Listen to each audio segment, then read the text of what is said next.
बहुत ज़्यादा जो हम शुगर खाते हैं ना, चाय में 2 चम्मच बिस्किट्स खाते हैं, बीच बीच में केक भी चाहिए हमें, लस्सी भी मीठी चाहिए, पैक जूस होगा, दूध में भी बहुत मीठा चाहिए। अगर आप 30 दिन के लिए ये चैलेंज लेते हो, शुगर को लिमिट में खाते हो, तो आपकी बॉडी में ये चेंजेस आएंगे। वेट गेन हो रखा है ना आपका, वो कंट्रोल में आएगा। जो आपका फेस सूझा सूझा सा लगता है ना, स्वेलिंग हो रखी, ये भी शार्प होगा। आपकी स्किन अच्छी होएगी, आपकी स्किन ग्लो करेगी। जो पिंपल्स है ना वो बहुत हद तक चले जाएंगे, और पहले वाले मार्क्स है ना वो भी हील होगा। सेक्सुअल हेल्थ आपकी इम्प्रूव होएगी।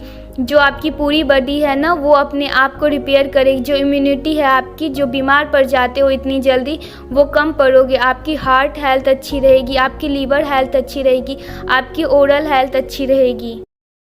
तो आपने कभी सोचा है कि पूरी दुनिया में सबसे महंगी एक्सपेंसिव वाइन कौन सी है? हैरान हो जाएंगे आप इसकी प्राइस सुनकर और इसकी हिस्ट्री के बारे में जानकर। सिप्रिक 1907 हैटसिक, इसकी कीमत $2.75 लाख है। और ये देख लीजिए सामने कितनी सारी जीरो। इसकी भी एक स्टोरी है, इतनी महंगी क्यों है। 1916 1916 में 2000 बोतलें सिप से पानी की जहाज से ले जाई जा रही थी, पर एक हादसा हो जाता है और जहाज डूब जाता है, पलट जाता है और सारी की सारी बोतलें पानी में बह जाती है। लोगों को जब पता चलता है इस चीज़ के बारे में, तो वो बोतलों की तलाश करते हैं और उन बोतलों में से ये एक है। और पूरी दुनिया में कुछ ही ऐसे गिने चुने लोग हैं जिन्होंने इसे पिया है। बस ऐसी चीज़ है, अगर आप ये खाते हैं तो ब्रेन सेल्स ग्रो करेंगे, दिमाग आपका तेज होगा और सब चीज़ आपको याद रहने लगेंगे, IQ लेवल बढ़ेगा। फिश ऑयल या फिश, कॉफ़ी, टर्मरिक, हल्दी, ब्रोकली, पम्पकिन सीड, कद्दू का बीज, डार्क चॉकलेट, नट्स, काजू, बादाम, अखरोट, ऑरेंजेस, एग और ग्रीन टी। में हमारी ट्यूशन से जुड़ी कुछ मेमोरीज। हम हमेशा ट्यूशन में 30 से 40 मिनट पहले पहुंच जाते थे क्योंकि दोस्तों से बात कर सके।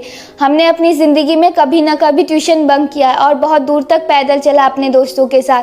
वो बेस्ट फीलिंग्स थी। एक ऐसा टीचर होता है जो फ्रेंडली होता था बहुत ज़्यादा और जोक करते थे, और उनके पढ़ाने का तरीका तो ज़बरदस्त। जब कोई बच्चा टीचर के साथ बहस करता था तो जो बैक बेंचर्स होते थे वो शाउटिंग करते थे और उल्टी सीधी बातें बोलते थे। वो लड़कियाँ स्कूल में ऐसी लगती थी और ट्यूशन में ऐसी लगती थी। सबसे ब्यूटीफुल मोमेंट होती थी कि अपने दोस्तों के साथ अपने क्रश का पीछा करना और उसके घर तक उसे छोड़कर आना।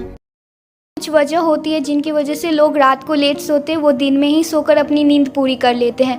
उनके पास ऐसे दोस्त होते हैं जो रात को 3 बजे तक जाग जाते हैं उनसे बात करने के लिए। रात को इंटरनेट की स्पीड भी बहुत तेज़ होती है, वो इस चीज़ का फ़ायदा उठाते हैं। रात को शांति होती है, फ़ोन चलाते हुए हमारे फेस पे गिरता है तो उसका अलग ही मज़ा है। रात को बात पूरी अच्छी से होती है टेक्स्ट पर। नेटफ्लिक्स पे पूरी वेब सीरीज़ भी फटाफट ख़त्म हो जाती है अगर रात पूरी हो तो। अगर आप रात को कॉफ़ी पी लिए तो भूल ही जाओ आप सोना। लाइफ में सक्सेस चाहते हो तो सिर्फ 6 बातें याद रखना। खुद के लिए टाइम निकालना सीखे। हमेशा दूसरों के लिए ही जीते रह जाओगे तो खुद पे कब फोकस करोगे। कम बोले और ज़्यादा सुने इस दुनिया की। सबसे मिलजुल कर रहना सीखे। ऐसा नहीं हो कि पूरी दुनिया अलग है और आप अकेले चल रहे हो। सबकी सुनना सीखे, पर सुनो सबकी और करो अपने दिल की। हमेशा खुश रहने की कोशिश करें, कुछ लोगों के चक्कर में परेशान ना हो। और लास्ट, निगेटिव बातों को इग्नोर करना सीखे, बहुत आगे जाओगे।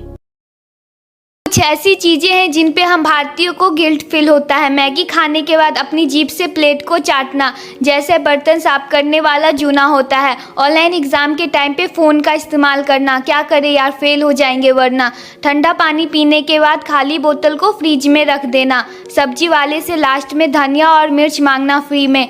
मम्मी से बहस करना, पता है कि ये गलत है और बाद में जाके पिटाई होगी फिर भी करे जा रहे हैं। अपने छोटे भाई बहनों की पिटाई करना कि ओए हमारा होमवर्क कर। फ्रिज के अंदर आधा कटा हुआ नींबू रखकर भूल जाना। तो देख ही लिया होगा अभी तक संत श्री प्रेमानंद महाराज जी। विराट कोहली और अनुष्का भी गए थे इनके पास। आइए इनके बारे में कुछ बातें बताती हूँ मैं आपको। इन्होंने अपना घर 13 साल की उम्र में छोड़ दिया था और ईश्वर की ओर जाने वाले मार्ग की खोज में निकल पड़े थे। उन्होंने अपना जीवन का बहुत समय गंगा नदी के पास बिताया। ठंड के दिनों में कपड़े नहीं होते थे इनके पास, तो बोरियों को सिलकर वो पहनते थे। पिछले 18 साल से इनकी दोनों किडनियाँ खराब है और दोनों किडनियों के उन्होंने नाम रखे हैं। एक किडनी का नाम राधा और दूसरी किडनी का नाम कृष्णा है। जब ये वृंदावन आए थे, कई लोग इन्हें खाने को कुछ दे देते थे तो ये खा लेते थे, और नहीं मिलता था तो भूखे कई दिनों तक रहते। हजार भक्त आज चाहते अपनी किडनियां देना, पर ये कहते हैं तुम्हें कष्ट दे के मैं कैसे सांस ले सकता हूँ। इन्होंने कहा कि भगवान शिव की कृपा की वजह से ही वृंदावन आए। ऐसे महान संतों की से ही हमारी देश की पहचान।